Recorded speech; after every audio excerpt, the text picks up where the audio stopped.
cot x minus tan x equal to 3/2 എന്ന് തന്നിട്ടുണ്ട്. അങ്ങനെയാണെങ്കിൽ what will be the value of cot x plus tan x എന്നാണ് ചോദിച്ചിരിക്കുന്നത്. നമുക്കിതിനെ ഫോർമുല എടുത്ത് ചെയ്യാം. പക്ഷേ ഫോർമുലയിലേക്ക് പോകാതെ തന്നെ നമുക്ക് സിമ്പിൾ ആയിട്ട് റേഷ്യോസ് യൂസ് ചെയ്തിട്ടുണ്ട്. വളരെ സിമ്പിൾ മെത്തേഡ്സ് ആണ് യൂസ് ചെയ്യേണ്ടത് ആദ്യം തന്നെ. സോ നമുക്ക് റേഷ്യോ ഉപയോഗിച്ചുകൊണ്ട് ചുമ്മാ വളരെ ഈസി ആയിട്ടൊന്ന് ഹാൻഡിൽ ചെയ്യാം. നമുക്കറിയാം കോട്ട് എന്ന് പറഞ്ഞു കഴിഞ്ഞാൽ അതിന്റെ റേഷ്യോ നമ്മൾ എങ്ങനെയാണ് എടുക്കുന്നത്? അഡ്ജസന്റ് ബൈ ഓപ്പോസിറ്റ് എന്നാണ് എടുക്കുന്നത്. അതുപോലെ ടാൻ എന്ന് പറയുമ്പോൾ നമ്മൾ എങ്ങനെ എടുക്കുന്നത്? ഓപ്പോസിറ്റ് ബൈ അഡ്ജസന്റ് എന്നാണ് എടുക്കുന്നത്. ആൻഡ് ഇത് രണ്ടും കൂടി മൈനസ് ചെയ്യുമ്പോഴാണ് എന്ത് വരുന്നു എന്ന് പറഞ്ഞിരിക്കുന്നത്? 3/2 വരുന്നു എന്ന് പറഞ്ഞിരിക്കുന്നത്.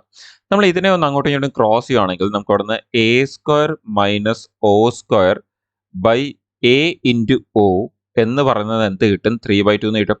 ഇനി നമ്മൾ ജസ്റ്റ് ഒന്ന് കമ്പാരിസൺ ചെയ്യുക. നിങ്ങൾ നോക്കിക്കേ, നമുക്ക് ഇവിടെ താഴെ എ ഒ എന്നാണ് കിട്ടിയേക്കുന്നത്. എന്ന് പറഞ്ഞാൽ A into O, adjacent into opposite.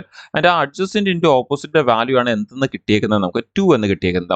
അപ്പം നിങ്ങൾ ആലോചിച്ച് നോക്കിയാൽ അഡ്ജസന്റ് ഇൻറ്റു ഓപ്പോസിറ്റ് ചെയ്യുമ്പോൾ 2 ആണ് വരുന്നതെങ്കിൽ നമ്മുടെ അതിലെ ഒരെണ്ണത്തിന്റെ വാല്യൂ 2ഉം അതിന്റെ ഒരെണ്ണത്തിന്റെ വാല്യൂ 1 വന്നാൽ മാത്രമല്ലേ നമുക്ക് 2 വരത്തുള്ളൂ.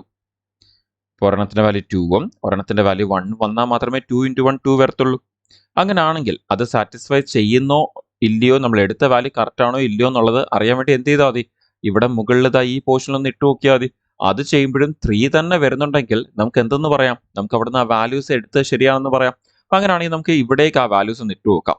അപ്പോൾ ആ ഒരു 2യുടെ വാല്യൂ എന്ന് പറഞ്ഞ അഡ്ജസ്റ്റന്റ് നമുക്ക് ഇട്ട് കൊടുക്കാം. സോ 2യുടെ സ്ക്വയർ മൈനസ് നമുക്ക് ആ ഒരു 1ന്റെ സ്ക്വയർ. അപ്പോൾ നമ്മൾ അത് ചെയ്യുമ്പോൾ നമുക്ക് ഇവിടുന്ന് എത്ര കിട്ടും?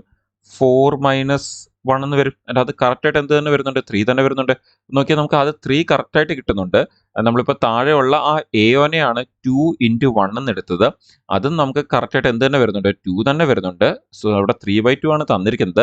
സോ നമുക്ക് ഇവിടെ 2 കറക്റ്റായിട്ട് പ്ലേസ് ആവുന്നത്, 3യും കറക്റ്റായിട്ട് വരുന്നുണ്ട്. സോ നമുക്ക് ഇവിടുന്ന് ഉറപ്പിക്കാം ദാറ്റ് എയുടെ വാല്യൂ എന്ന് പറയുന്നത് 2ഉം ആൻഡ് ഓയുടെ വാല്യൂ എന്ന് പറയുന്നത് എന്തുമാണ്? 1ഉം ആണ്.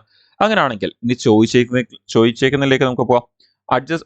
നമ്മുടെ കോട്ട് തീറ്റ എന്ന് പറയുന്നത് കോട്ട് എക്സ് എന്ന് പറയുന്നത് opposite by adjacent by opposite ആണ്. നമ്മൾ ഇപ്പോൾ എടുത്ത പോലെ തന്നെ ഒന്നുകൂടി റിപ്പീറ്റ് ചെയ്യുക. പ്ലസ് നമ്മുടെ ടാൻ എക്സ് എന്ന് പറഞ്ഞാൽ ഓപ്പോസിറ്റ് ബൈ അഡ്ജസന്റ് ആണ്. സോ അവിടെ ക്രോസ് ചെയ്ത പോലെ തന്നെ നമ്മൾ ഇവിടെ ഒന്ന് ക്രോസ് ചെയ്യുകയാണെങ്കിൽ എഗെയിൻ നമുക്ക് എന്ത് വരും? A square plus O square by A O എന്ന് കിട്ടും. സോ എ ഒ എന്ന് പറയുന്നത് 2 ആണ് നമുക്ക് ഓൾറെഡി കിട്ടിയിട്ടുണ്ട്. സോ ഓപ്ഷനിൽ താഴെ 2 വരുന്നതായിരിക്കും ആൻസർ. സോ നമ്മുടെ ഓപ്ഷൻ സിയോ ഡിയോ ആണ് ആൻസർ വരാൻ പോകുന്നത്. ഇനി നമ്മൾ എന്ത് ചെയ്ത് നോക്കിയാൽ മതി? ഈ A square plus O square ചെയ്ത് നോക്കിയാൽ മതി. സോ അത് ഓൾറെഡി നമ്മളിപ്പോൾ ചെയ്തായിരുന്നു. എ സ്ക്വയർ എന്ന് പറയുന്നത് എത്രയായിരുന്നു? 2യുടെ സ്ക്വയർ പ്ലസ് ഒ സ്ക്വയർ എന്ന് പറയുന്നത് 1ന്റെ സ്ക്വയർ ആൻഡ് ബൈ താഴെ നമുക്ക് എന്തുണ്ടായിരുന്നു? 2 ഉണ്ടായിരുന്നു. സോ 2യുടെ സ്ക്വയർ നമുക്ക് 4 എന്ന് വരും ആൻഡ് 1ന്റെ സ്ക്വയർ നമുക്ക് 1 എന്ന് വരും, ബൈ 2 എന്ന് വരും. സോ 4 + 1 എത്രയാണ്? 5 ആണ്. സോ 5/2 എന്ന് ആൻസർ വരും. നോക്കിയാൽ വളരെ സിമ്പിൾ ആയിട്ട് റേഷ്യോ വെച്ച് ചുമ്മാ നമുക്ക് നോക്കി കമ്പയർ ചെയ്യാൻ പറ്റും. നമുക്ക് എഴുതേണ്ട ആവശ്യം പോലും വരത്തില്ല ഇങ്ങനത്തെ ക്വസ്റ്റ്യൻസ് വരുമ്പോൾ നമ്മൾ ഇങ്ങനെയാണ് ചെയ്യുന്നതെങ്കിൽ. അപ്പോൾ നോക്കിയാൽ നമ്മളവിടെ വലിയ ഫോർമുലേഴ്സിലേക്കോ ഇക്വേഷൻസിലേക്കോ ട്രിഗണോമെട്രിയുടെ ഫോർമുലയിലേക്കോ ഒന്നും പോകാതെ തന്നെ നമ്മൾ സിമ്പിൾ റേഷ്യോസിന്റെ കൺസെപ്റ്റ് ഉപയോഗിച്ച് മാത്രം തന്നെ നമ്മൾ എന്ത് ചെയ്തിട്ടുണ്ട്? അത് സോൾവ് ചെയ്തിട്ടുണ്ട്.